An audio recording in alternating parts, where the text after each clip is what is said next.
Okay, so Sharjah Tourism and we a group. This is a partnership just to focus on the importance of sustainable tourism.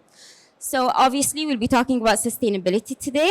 Before we get into the subject, let me just brag about Be a Group. Uh, we were called Be a Company when we first were founded in 2007. Alhamdulillah, last year we have evolved and we're now an international holding group.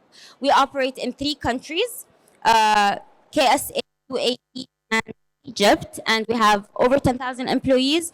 Another thing that we're proud of is that we have recently launched the first not zero waste, waste plant in Sharjah. This is inspiration that maybe you've heard of it.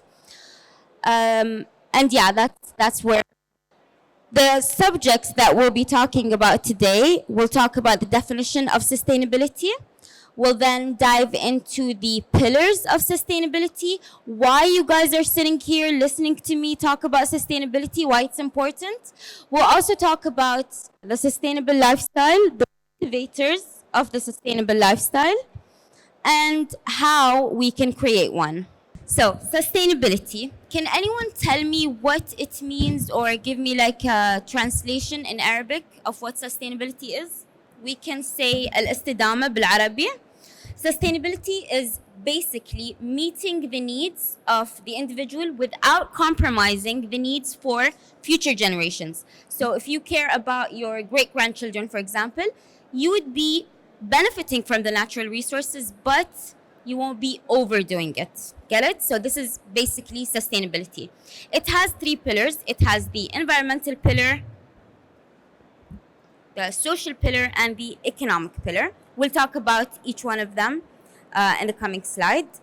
Let's talk about the environmental pillar. Environmental pillar of sustainability is basically the laws that are in this country, the mechanisms, the policies that are concerning environmental issues. So, for example, if in a certain country, a company would get a fine for polluting the sea by, let's say, draining the oils in the sea, that's an environmental aspect of sustainability. This is not always found in all the countries, but alhamdulillah, like in our country, we have it. People do get fines for polluting the environment. Yani if you're driving and you pull down the window and you throw something, someone sees you, someone takes a picture, police see you, you do get a fine. We don't give fines as BIA. Some people think I give fines if I work at BIA, but we don't. But you do get a fine for polluting the environment. The people aspect or the social aspect of sustainability, this has to do with you and me. So it's anything that we do as individuals to pollute or to save the environment. And finally would come the economic development.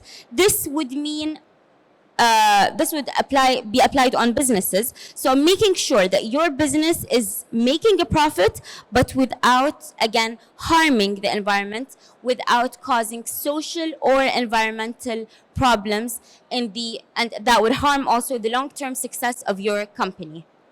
Now, why are you guys here listening to the mic not working well and listening to the subject of sustainability? Maybe it's not so interesting to you. 5 years ago, I used to find this very boring. I just recently started working in BIA 5 years ago, 5.5. But before that, I was a totally different person. I did not care about this sustainability and the environment because I used to think that it's not my job. There are more things that I should focus on. The environment, someone else cleans it or someone else takes care of it. Activists or environmentalists, it's not my job. But I came to learn that it is my job, it's your job, it's your mom's job, it's your children's job, it's everyone's job to take care of the environment. Like before, also, when I used to see something on the floor, I would be like, I'm not gonna pick it up. I don't want to get my hands dirty, or I don't want people to laugh at me doing this. But now I respect whoever does that because I'm doing what's good for me, for the environment. It's gonna become a prettier place if I clean it. I'm not asking you guys to go around and pick up everything from the floor. But if you see something, pick it up. I mean, yes, your hands might get dirty, but there are sanitizers. It's not the end of the world if you do get your hands dirty. So this is why sustainability is important, because it's everyone's job. Now, there are a lot of other reasons why it's important, and the first one is if it's a company, for example, and it does focus on sustainability, you'll notice that it's going to deepen and strengthen your relationship with the community. Because if I'm dealing with, for example, Mirkan or companies that I can't read because they're not English. So if I'm dealing with this company and I know that this is a sustainable country, then a sustainable company, then it would be a better experience for me, because I know that whatever they're doing, whatever profit they're making from me, it's in a sustainable way. So being a sustainable company or being a sustainable individual has its benefits and its perks. Another thing is, you'll notice that less and less viruses are gonna emerge if we all put hand in hand and start actually taking care of this environment, because we'll be bettering the healthcare organizations. And I mean, everyone knows that water and air quality are directly linked with our health, right? So if that gets better, if the air quality is better, if the water is better, then obviously our health is going to be better. And everybody wants that. Now, one way to achieve sustainability is to lead a sustainable lifestyle. Now, maybe you guys are already leading that lifestyle. Maybe you're taking steps towards it, or maybe you're not doing anything at all. And it's okay either way. If you do actually want to make a difference, it's not hard. You don't have to, lift a finger. Just start taking baby steps from today, from now. Like, make a vow that today, for example, I'm going to do this thing that is different from what I did yesterday. And with time, you'll start to see that it's becoming a routine. You'll start to see that it's not forced and that you're actually taking care of this environment. How are we going to do that? If it's affordable, if you can, if you want to, switching to electric cars. Maybe, I don't know, if you can buy a Tesla, if you think it's pretty, I don't. Just those little things that you can buy. The diet, for example. Buying stuff or saying no to stuff that are in more packaging. Because we all know whenever something has a lot of packaging, it's not so sustainable. So saying no to straws, for example. Those little things that you do are going to make a difference in your life, in the people's life around you. They're going to notice that you're actually being a better person towards this environment. Another thing that you can do is, whenever you're done with, the lights or the laptop, don't rely on the maid or the office boy or my mom or my brother. Just do it yourself. If you're done with the computer, switch it off. Done with the lights, switch it off. If you know that no one else is going to use it, of course. And we all know what ecological footprint is. It's the measure of one person's demand on this nation, like how much this nation has versus how much you guys are actually consuming.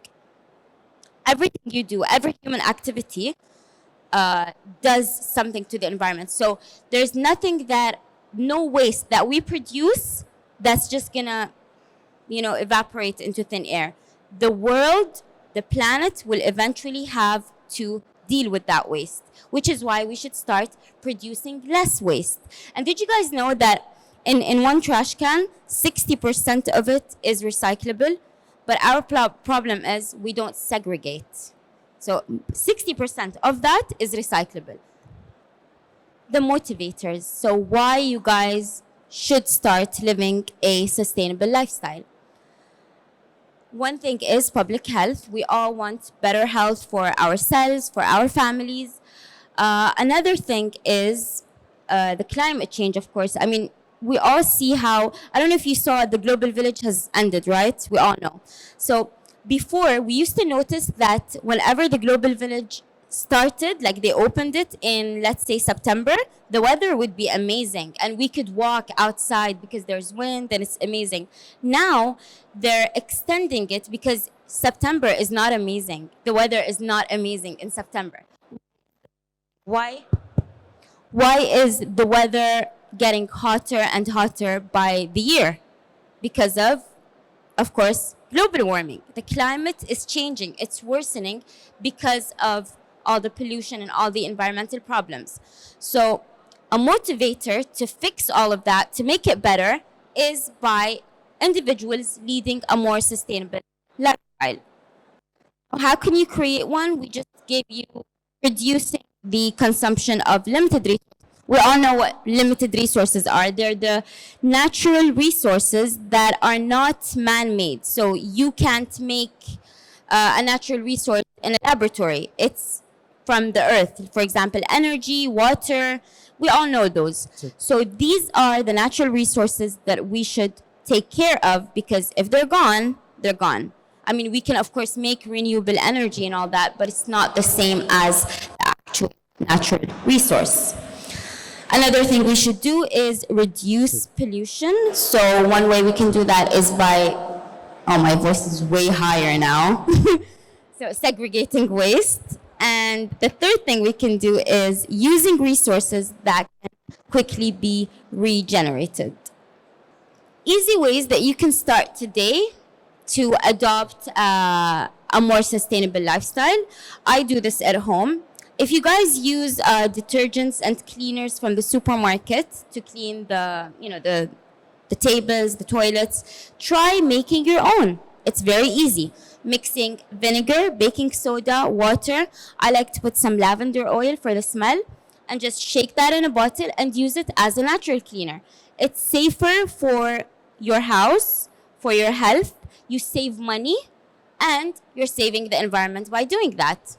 So these things, you can find them even on YouTube. Just write DIY cleaners on Google, YouTube. It's very easy to do, and it's fun if you have kids around. They can help you do this. So this is one way you can start living a sustainable lifestyle from today. Another thing you can do is adopting the reduce, reuse, and recycle, the 3 R's. If you have a lot of people in the company, for example, or living in your house, and they're not segregating, one way to do that is to distribute those cardboard boxes. You know, when we order from Amazon and it comes in a cardboard box, try to label those, but don't make it boring. Like, color it, put some glitter on it, label it. Like, this box is going to be used for plastic bottles. This box is going to be used for cardboard. And just put them all around the house. This will make it easier for you and for everyone around to actually segregate. Because I used to segregate from all the rooms, but eventually what happens is it goes into one bin that we keep in the kitchen. It's the biggest bin, and the maids just mix everything together. What have I been doing all day then? I've been segregating and it all just went to waste. So one way to stop that and to help with the segregation is to make it easier for those around you. For example, even in your company, you can segregate those boxes, put your company's logo on it, just to make it easier for people to segregate their waste. Changing washing habits. One thing I used to do, I stopped doing that, is whenever I brush my teeth, I keep the tap open. So if you're doing that, stop. Take, shorter showers. When you're washing the dishes, close the water. Just these small things that you can do to save on the water that we're using. Use daylight as much as possible. I mean, it's summer, it's hot. Whenever it's 12 p.m. in the evening, we don't have to open the lights, right? We have curtains, we can open them and use daylight as much as possible. So these things you can, start noticing them in yourself or in your colleagues or in your family members.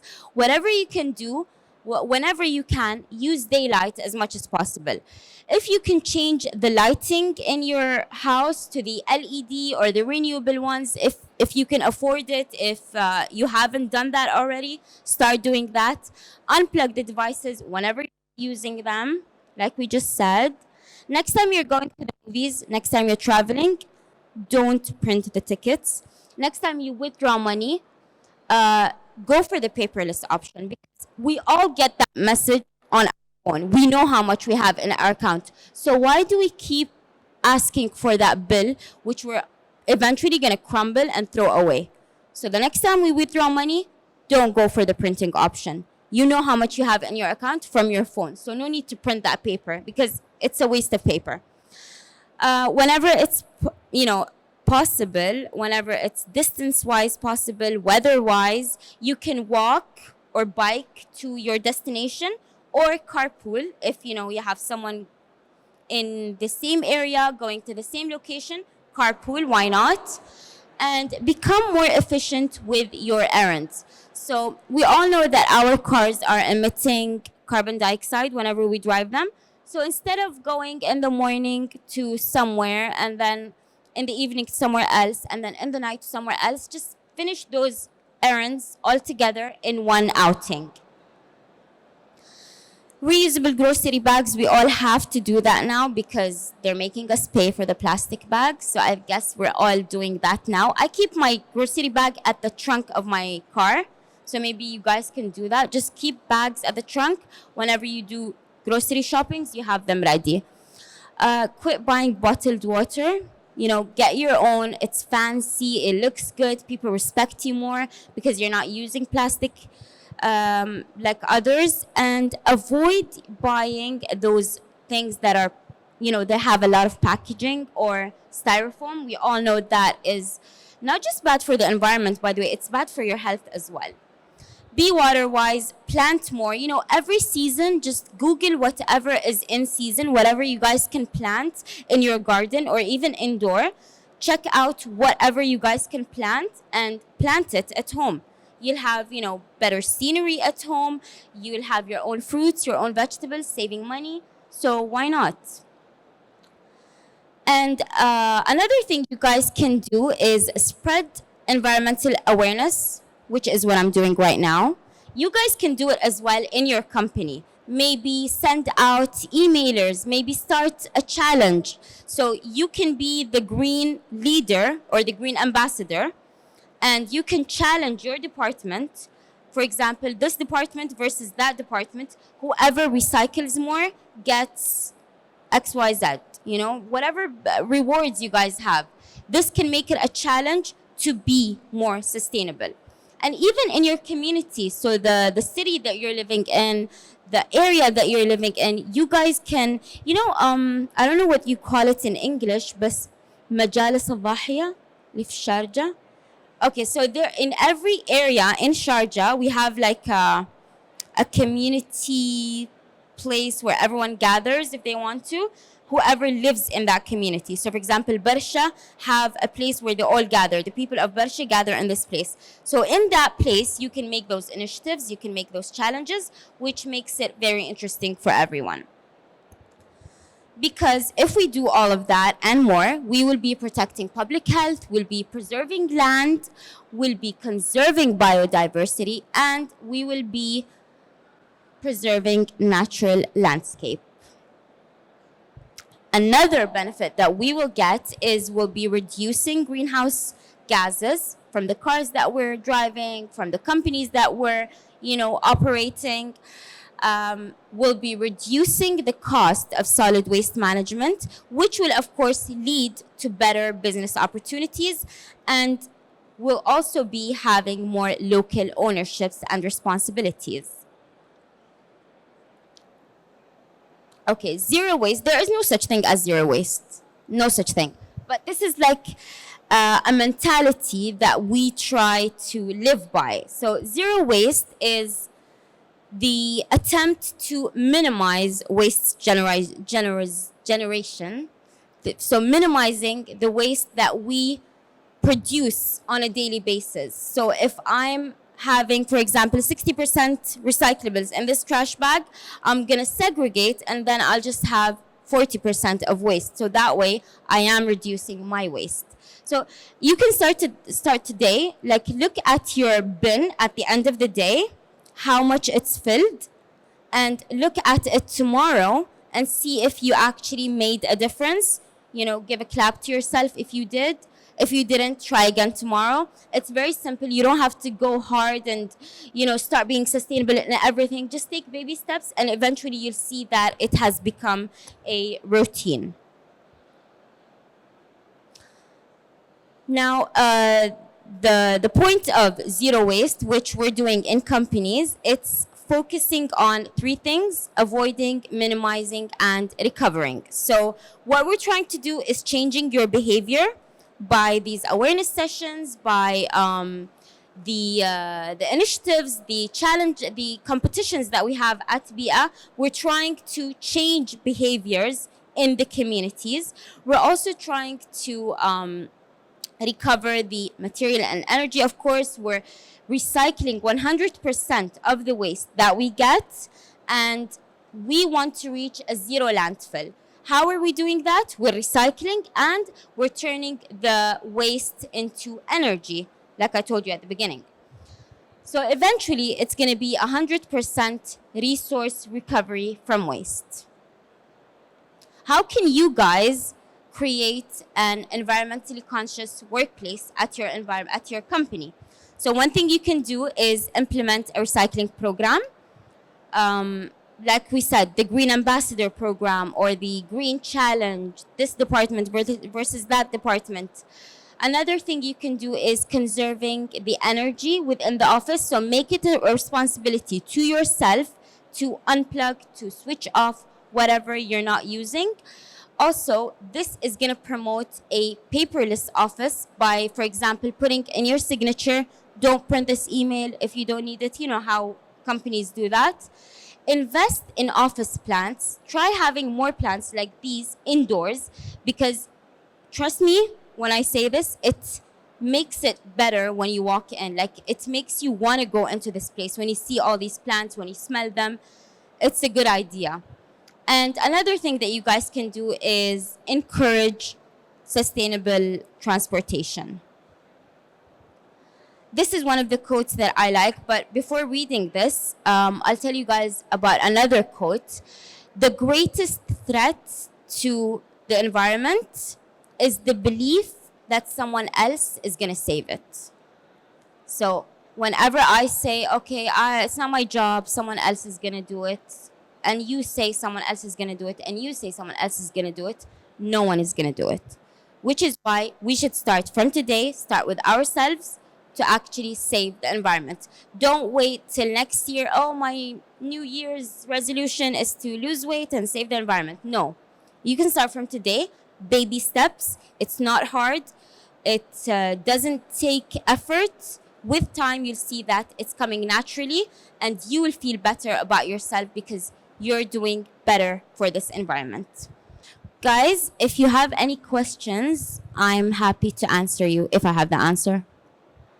I want to know, where can we refill water bottles, if that's a better way than using a plastic water bottle every single time we want to drink.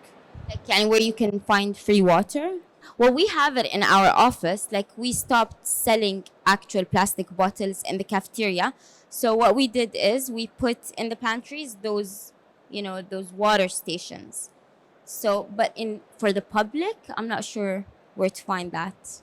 But you guys can, يعني, instead of the money that you're using to buy مثلا water bottles for the cafeteria, use that money for a water station. It might even be less. So that's something you can do, even at home. Does anyone have any questions about this session? I like how you guys are smiling. I feel good about myself. No questions? Thank you, guys.